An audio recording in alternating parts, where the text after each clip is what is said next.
Here we go, ladies and gentlemen, children of all ages. It's a whole lot of fun sometimes. And I can tell you the last week or so has been a whole lot of fun.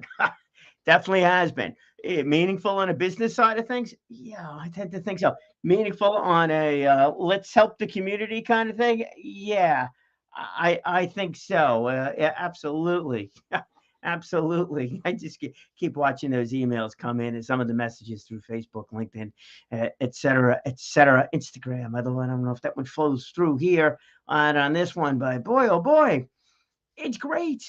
It's challenging. It's great. I know, yeah. It's like there's the bit of reality that goes along with all of these things too.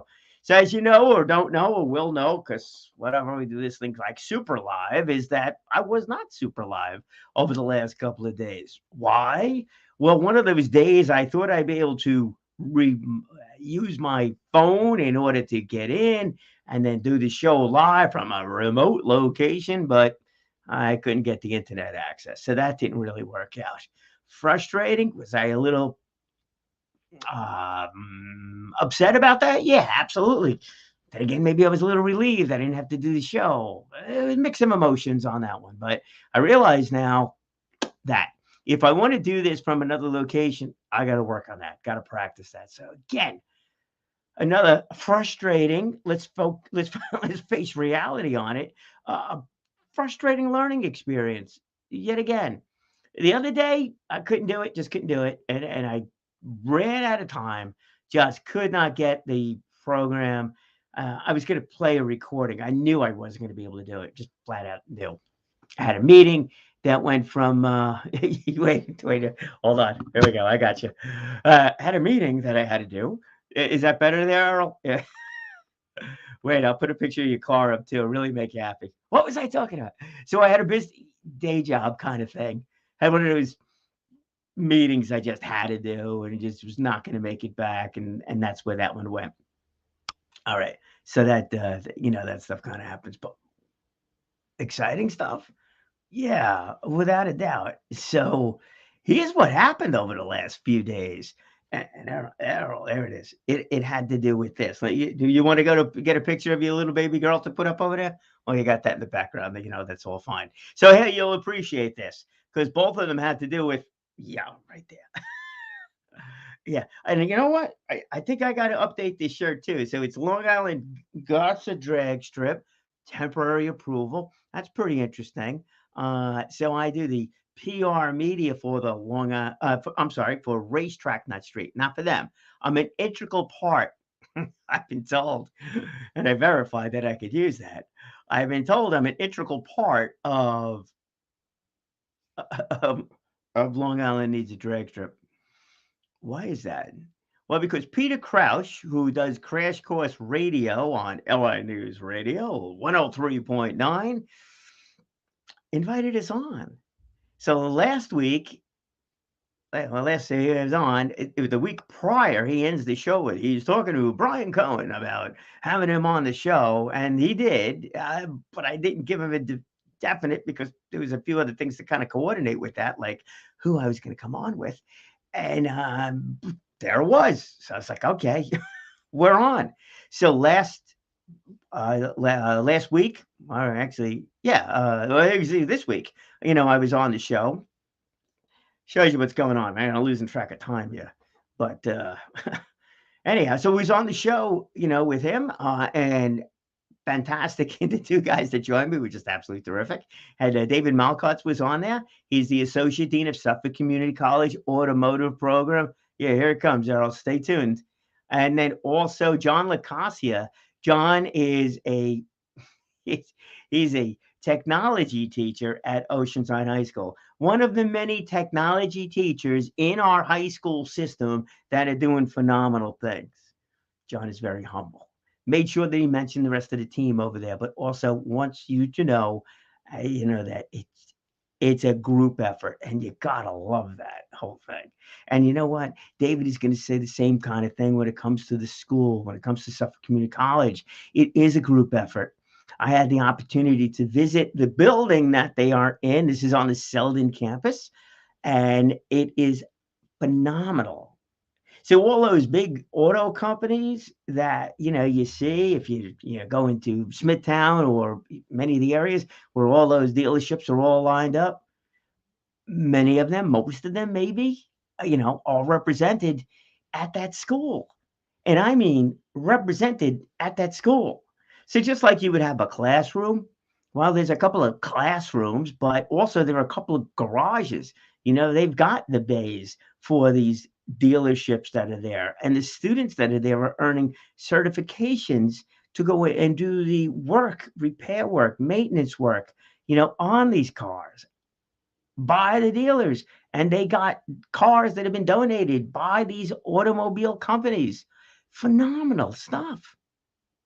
Really phenomenal to see what's going on there. So phenomenal that I'm not going to tell you because you're going to tune into another show and you're going to listen to it. But Dave was on the show. And then also John, too, from the Oceanside High School. And if I've mentioned them in the past, Oceanside High School, when John found out that that Long Island Needs a Drag Strip wanted to participate in the Hop Hog Industrial Association trade show, John got in touch with me and he's like, "Hey, can I bring my students?" I was like, "Absolutely." Made sure, but yes, absolutely. From the idea that instead of doing a high school career day where you're bringing businesses to the school, how great would it be to bring the students from the school to the businesses? Trade-offs, I get it. Like if we go and do a career day at the school, then you have fewer businesses speaking to a larger amount of students. If you have the school coming to the trade show, you have a fewer amount of students, but they get a chance to meet with a larger amount of businesses. There's a couple of hundred businesses participating in that trade show. In fact, just spoke to Lisa Mitnick this morning at the Miller Business Center. There was TechWorks was doing a presentation there about social media, and she was asked about my involvement with the HIA and the upcoming trade show, which will be in May. So, will we participate in that? Well, there's a couple of different ways to do that. So that's to be discussed. To be discussed. But they came down to the trade show, and those students, man, they were exposed to so much. It was great.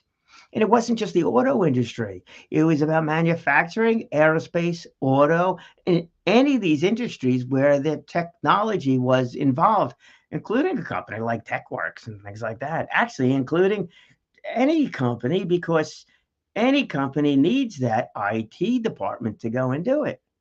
But just staying real specific within industry categories, they got a chance to meet with the manufacturing committee, Ron Loveland, who had one school and one business after another throughout the entire day, talking about career opportunities. Great.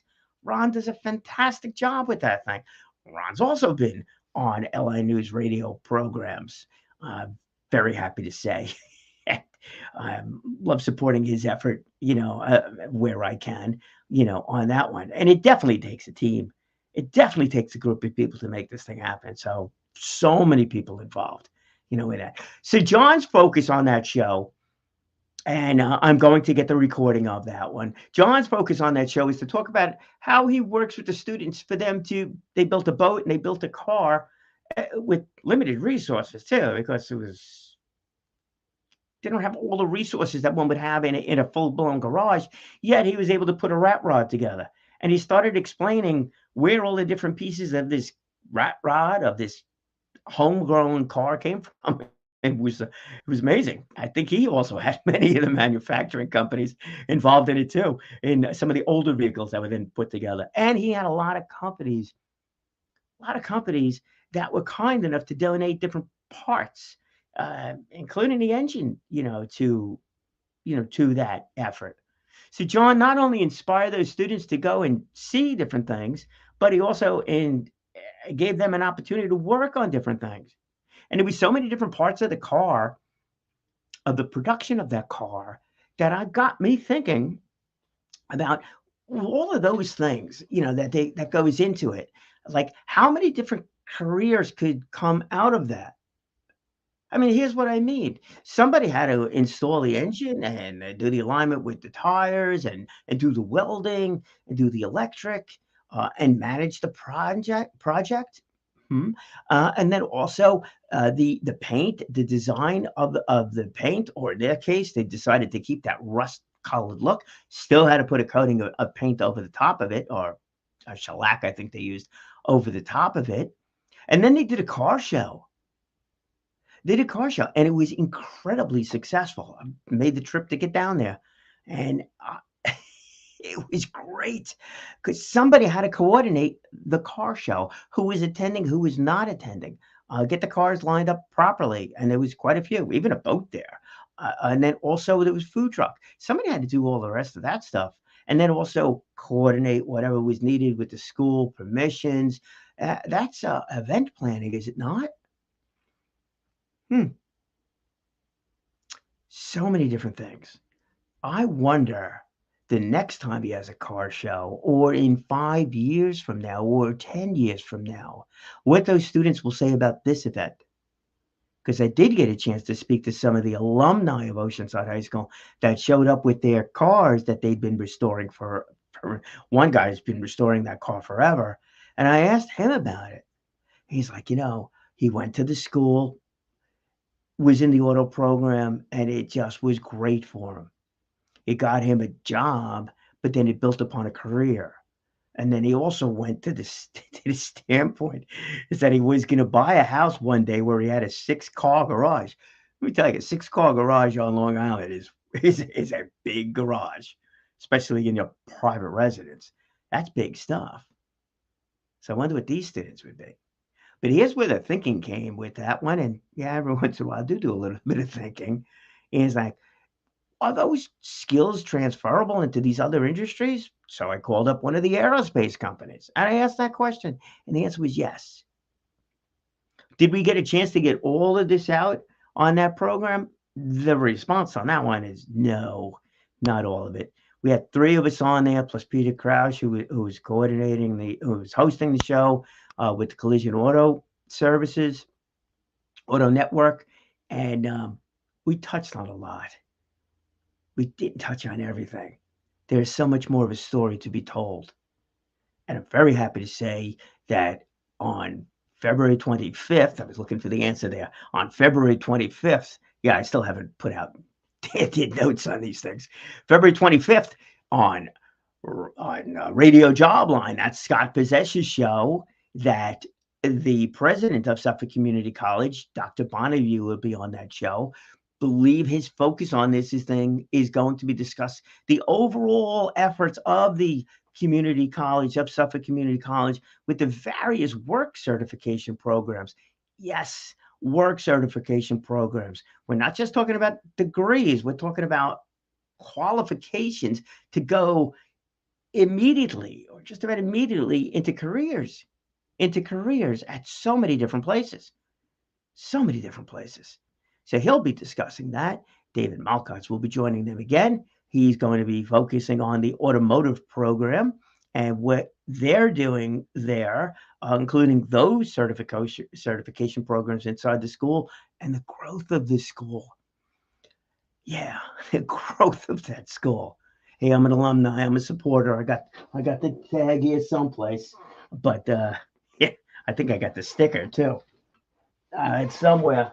It's not too far. Yep, I got the official Suffolk Community College alumni. Kind of cool. It's funny they did the Suffolk County Alliance of Chambers did an event at the school, and it seemed like one speaker after another, and far as I know, it's not prearranged. So yeah, I'm an alumni. My kids are going there. All the rest of this kind of stuff. So it's just very cool. But so they're going to be talking about David's going to be talking about the growth of the school. So they are planning on a few things that will greatly expand the automotive program, and it's going to go inclusive of the Selden campus and also the Brentwood campus. And Errol and team over there, there's a lot of ways that we could get involved in that thing, which promotes the whole idea of of the auto industry, because everybody I speak to that's in the industry, they're all looking for people, and it's and the dealerships included. So Steve Younger will be on from Competition Auto Group. They have a couple of different dealerships, so he's going to be talking about the careers inside of the auto industry from the dealership standpoint. Will we get an opportunity to go back there and talk about the independent repair shops, body shops, high performance shops? Yeah, I definitely think so. So we'll coordinate that one going forward. So many different opportunities.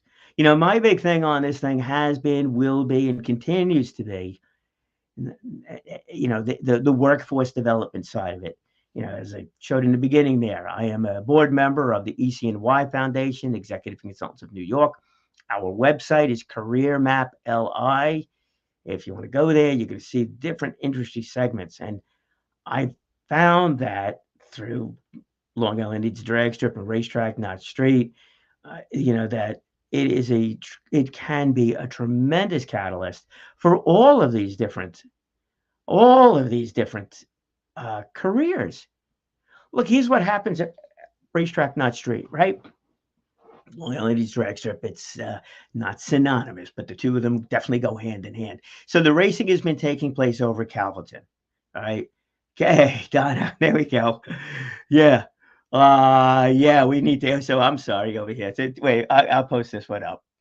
There we go. So Donna and the coach are totally involved in what's happening over at Calverton. Totally involved. Yes, I agree with you. Unbelievable conversations are taking place, and you and I definitely kind of need to get caught up on that side of things too. Because yeah, there are some crazy things going on behind the scenes, which are going to become unbelievably visible as that goes. So it's all great, but let's just stay here on the career side of things. Where we're at 18 minutes, so it's like, what am I going to talk about? So there's so much to talk about. Little funny thing too. So at the Miller Business Center, we're talking about social media, and I asked us, like, what's a good length for a podcast?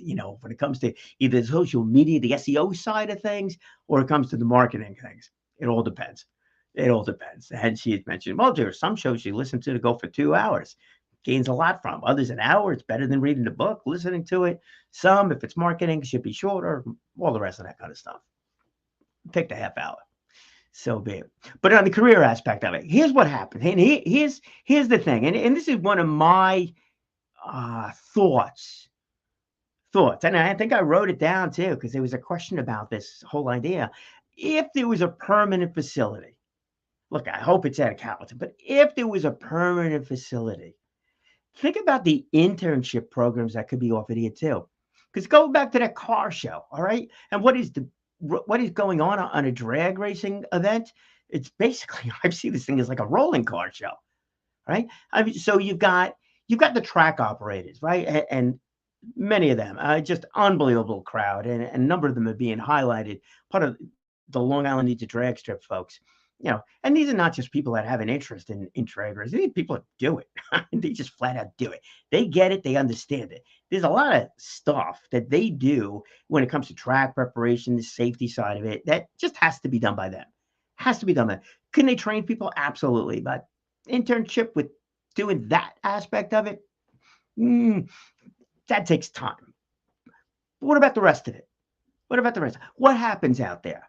First off, there are food trucks. Well, there was food trucks at that car show at Oceanside. It expands out. Now we're talking a little bit bigger things. Food trucks out there. Who's going to show? You don't want to have two of the same type of food trucks. You got contracts that need to be signed. Oh, all of a sudden we got the legal department involved over here. So that's an aspect of it. Logistics. Oh, yeah. I would say logistics factor into this thing in a big way. It's temporary.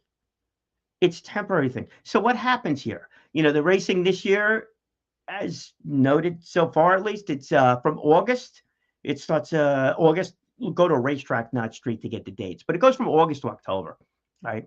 Actual dates don't make a difference here for this. August to October, it's temporary. There are barriers that come up, need to be in place, porta potties that need to be in place. I mean, there's no permanent buildings here. The porta potties have to be there. The stands need to be put over there. Banners need to be placed over there. This stuff all has to happen in advance of spectators and the drivers showing up. Talk about project management. Absolutely. Safety issues are there. The fire department is there. That's got to happen. Hey, you want to be trained to become an EMT and you want to see what it's like in real life, to be doing that stuff. Hopefully a lot of it's just like sitting right, not needed, but you get a chance to talk to them. These are people doing that stuff. Fire department is there. Ambulance crowd is there too. Auto repair, auto industry. Let me tell you, when you get everybody showing up, the cars that are showing up, right? Who are these people? That was a question that got asked to me. Like, who are the drivers that are actually showing up? What kind of cars? August 19th is the opening weekend. Yeah. Okay.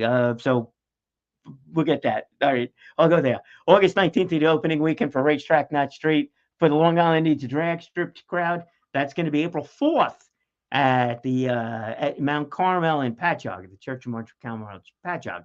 That was another reason why I couldn't do the show. We were actually at the Patchogue Rotary talking about that. So Bonnie was down there. I'd be happy to know. Bonnie was down there talking about it, and Father Henry was down there just as well. Spoke to the Patchogue Rotary. Love the idea of additional people coming down, for that too.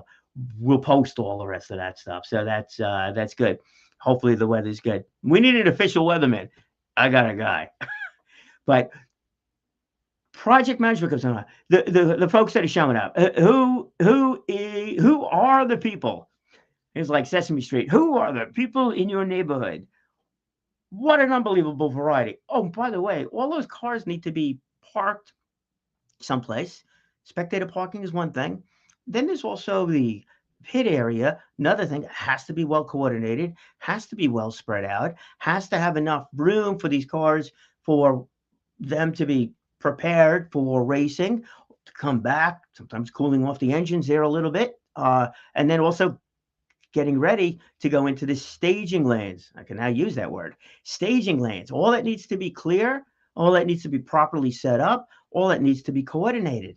You want to learn about managing parking lots, managing parking areas in moving form, big time. Oh, photographers? Yeah. Let's see. How many folk came down there as photographers for this event? You want to learn about photography?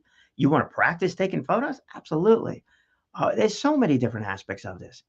So many different aspects of it. So if there was a permanent facility and you were thinking about, oh, what about audio? You want to become doesn't have to be a racetrack announcer, but you want to learn how to operate or talk on a radio, not have dead air. You don't want to have dead air. That's not good.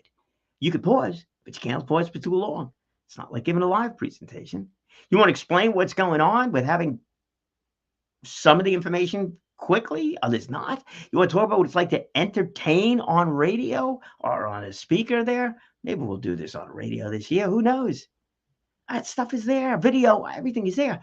So if there was a permanent facility from the school, from the workforce side of life, from the workforce side of life, it's amazing.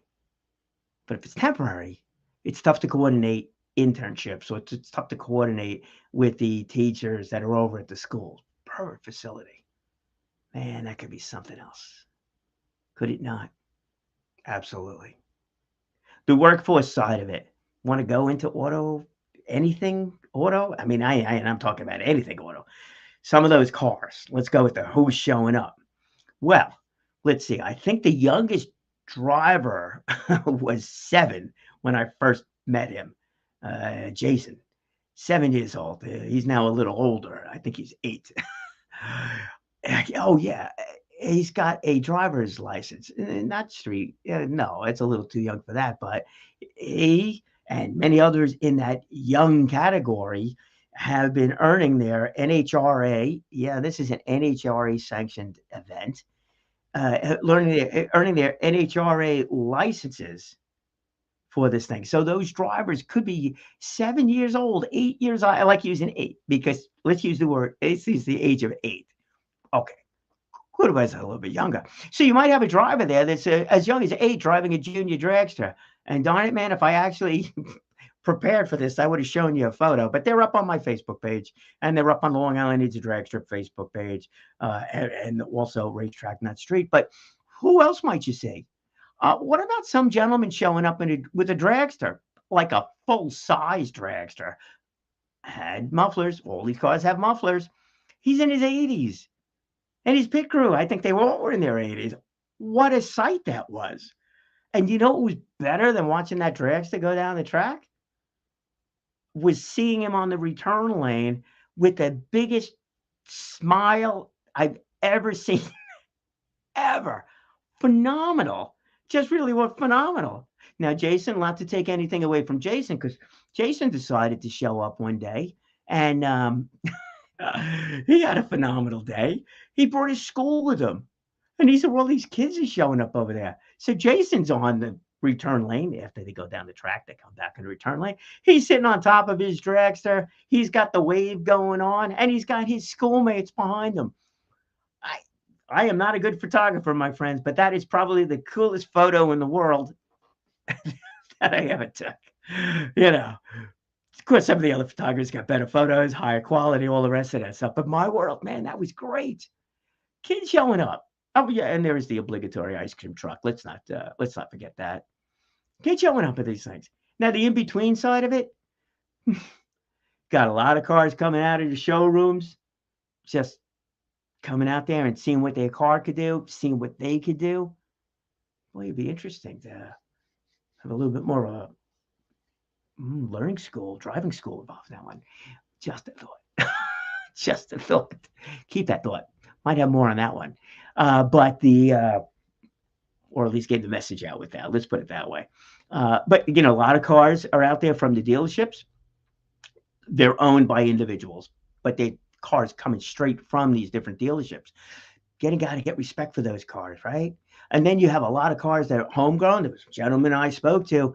He found out that this was becoming a realistic thing about actually having a place to race the cars. So he started building a car specific to this. He built the car. He put the shell of a car, and then he got the whole thing put together, and he was thrilled. I met him at the tech area. Well, of course, I have to go through a tech inspection. And I met him over there. I was like, you know, is there a story that goes along with this? And then, man alive, what a story that was. What a story that was. Families, multi-generational, unbelievable.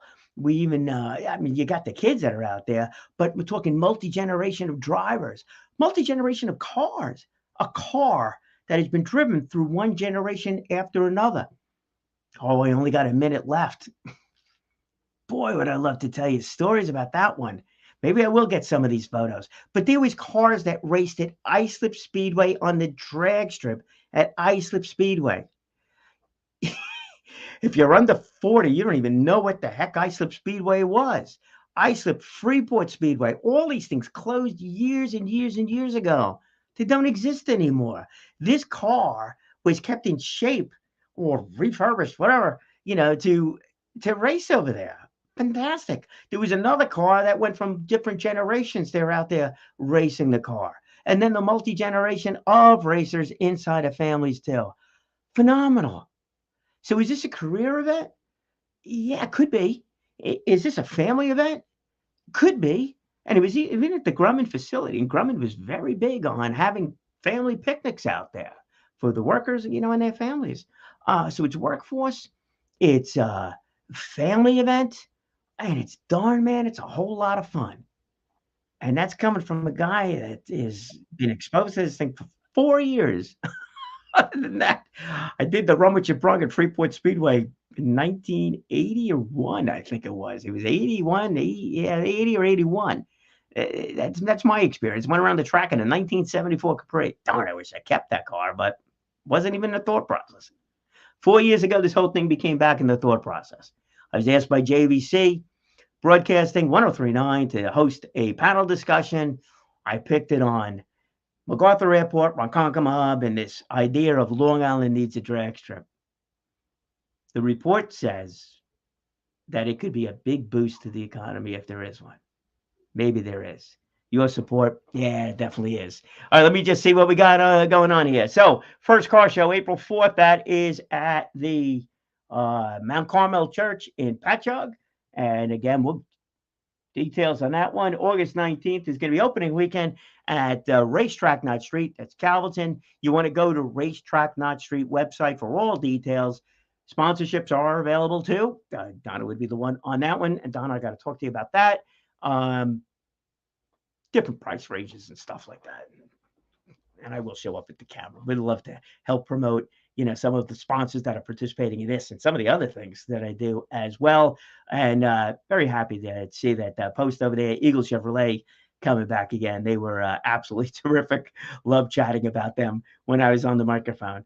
Yeah, I get that microphone again. All right, there we go. We're out of here. And man, I look forward to seeing you August 19th or April 4th and beyond over at the for the car shows. That's on Tuesday nights, 5:30, 6:30 until dusk. A whole lot of fun. All right, we'll see you soon. It's Friday. Have a great weekend. I'll be back again on Monday. It's President's Day. If you're taking the day off, enjoy the day. If you're not, you're not. It's all good. Enjoy the weekend. Stay well. And remember, speak well, speak often, and live inspired. You will definitely inspire other people to do the same. Just keep that smile going. They see it, whether you're on Zoom, over the airwaves, on radio, or sitting there face to face. All good. Thanks, bud. Appreciate it. Let's go with a little bit of music. Hey, maybe I could play exhaust music instead of this music. Errol, why don't you record your car? We'll go out with that one. Thanks, buddy.